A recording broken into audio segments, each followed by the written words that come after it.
আমি কি তোমার ইচ্ছে করে নিয়ে যেতে চাইছিলাম? হ্যাঁ, আমি কি তোমার একাই ভালোবাসছিলাম? তুমি বাসো নাই? আমি কি তোমার কোনো কিছু খাওয়াইছি শিখাইছি? সত্যি করে কও, যদি খাওয়াই থাকি তাহলে কও, হেরা হেরা যে ব্যবস্থা নিব দিব। কিছু খাওয়াইছি, কিছু কইছি করছি? হ্যাঁ, তোমার নিয়ে আমি গেছি চোখের সামনে, চোখের দিকে না তাকাইলে যাইছে। আচ্ছা তুমি কও, কও আমি যেটা সত্যি আমি এটা কইতাছি। হ্যাঁ কও কও। নিয়ে যাই কি আমি কারোর সাথে দেখা করেছি, কারোর হাতে রাখছি? তোমার কি পাচার করে চিন্তা বাঁচিয়ে তুলছি? হ্যাঁ, তাহলে হেরা যে কিছু কইতেছে তুমি কিছু কও না, ঘরে বসে থাকো খালি। আমি আমার এনে কিছু করার সুযোগ দিছে, এরকম আপনারা এই যে দেখছেন, আপনারা ওর কথাটা নেওয়ার চেষ্টাই করেন নাই, খালি তো সবটাই আমার উপরে তুইলা দিলেন।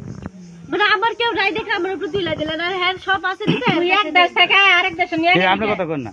এই শোনো, এই মেয়ে শোনো, তুমি একটা মেয়ে, ও একটা মেয়ে। হ্যাঁ, মেয়ে কোনদিন বিয়ে হওয়া শুনছিল? বিয়েটা ঠিক আছে, ও তো রাজি আছিল। আমি তো ও রাজি হলে তুমি না, তুমি বুঝাইছিলে যে হয় না? আর ও তো না বলো, তুমি তো বুঝো। তোমার বয়স কত? ওর বয়স কত? বিয়ে হইছে দুইটা। ওর বয়স কত? যথেষ্ট পরিমাণ বুঝে।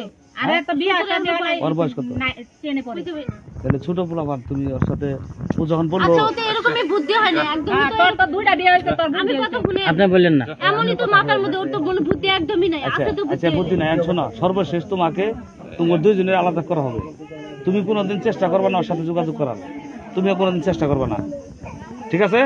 এই দিক থাকো আঙ্কেল, কোনোদিন চেষ্টা করবে না, এটা কোনোদিন হয় না। ইসলামী শরীয়ত মোতাবেক মেয়ে কোনোদিন বিয়ে হয় না। এটা